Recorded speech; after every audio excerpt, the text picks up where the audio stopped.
นี่ก็กำลังเตรียมจะเห็ดขาปูโตลายหงส์เนาะซึ่งมีความกว้างความยาวประมาณนิดหนึ่งแบ่งเป็นออกเป็น3 กีบแบบง่ายๆด้วยแบบเป็นง่ายแต่ว่ามันก็บ่ง่ายหรอกเพราะว่ามันยากสำหรับคนที่บ่เป็นมื้อนี้จะมาสอนให้ทุกคนรู้ว่าการนี้ขาลายหางหงส์มันเป็นอย่างไร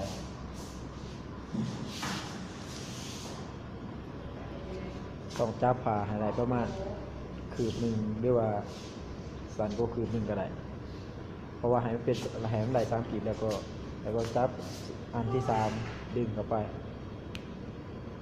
แล้วก็ปักเกมโหมดไว้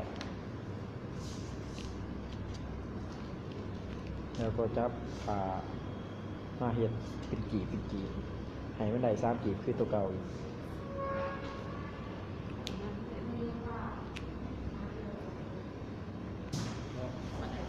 มันได้จากที่ขาไม่เอาจับยุบแบบมันจับโซ่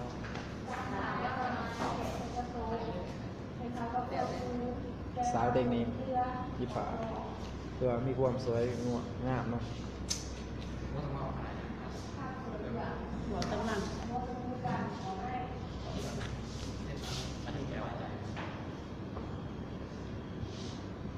จับมาแล้ว1 กีบจับมาว่าแทกเบิ่งเหนือก็มาเกือบคืบหนึ่ง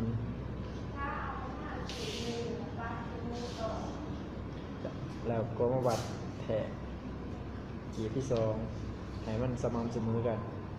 แล้วก็ปักเข็มหมุดลง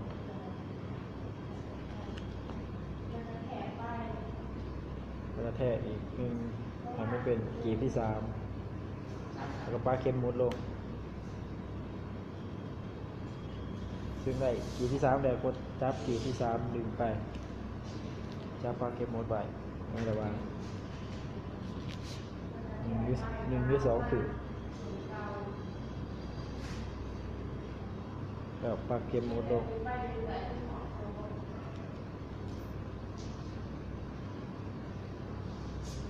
เนี่ยเราจะเฮ็ดแบบนี้ไปเรื่อยๆจนกว่าหอบโต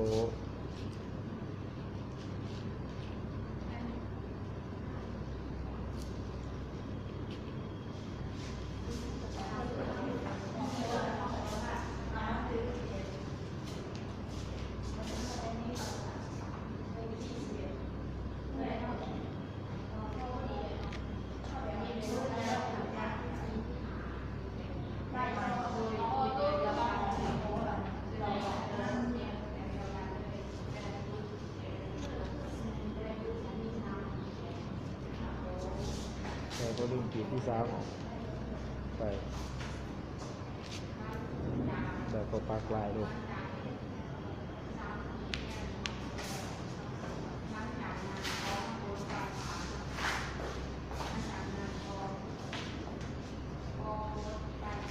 จับให้ได้เข้ามาเกิดคือกลัว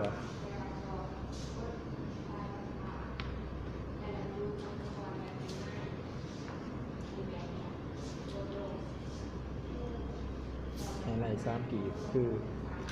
ตัวผ่านมาก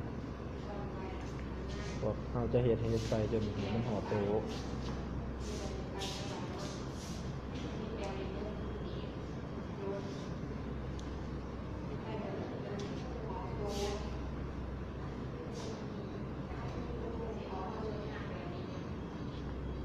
คือว่าการเห็ดต้องมีความชำนาญจะนำมาสอนให้พวกข้างนอกเลยเดิน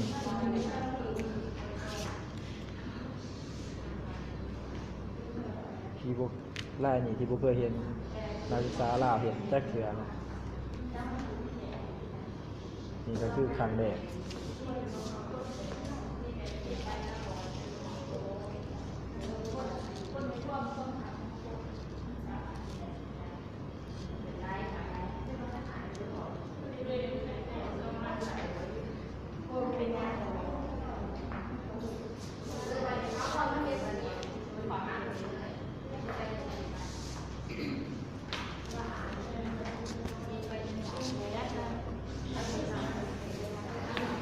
เหยียบไปได้ เ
อันที่สามก็หยุดไป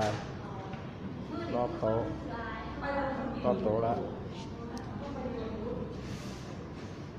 เงียบขาดขาดจับมันเทียง รอบโต๊ะทีนี้ จะปอกเทียงเงียบ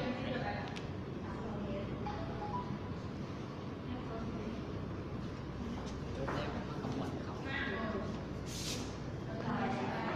สำเร็จไปที่เรียบร้อย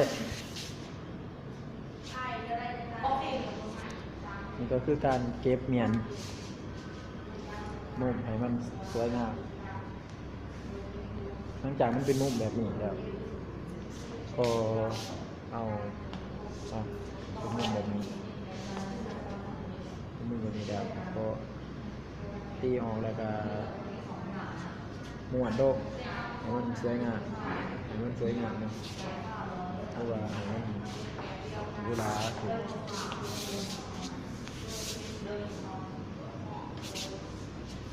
ให้หอบโตะม้วนแบบนี้ไปจนให้มันหอบโตะเนาะหมดไปให้มันหอบโตะ